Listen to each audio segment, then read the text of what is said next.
En fincas, cuando no se tiene para comprar una retroexcavadora o una excavadora, se utilizan estas herramientas con tractores. Y miren,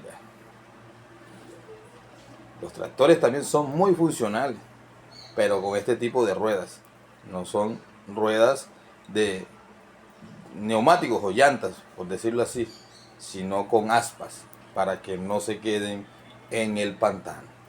Lo que está haciendo aquí nuestro querido operador de tractor es limpiar esta represa.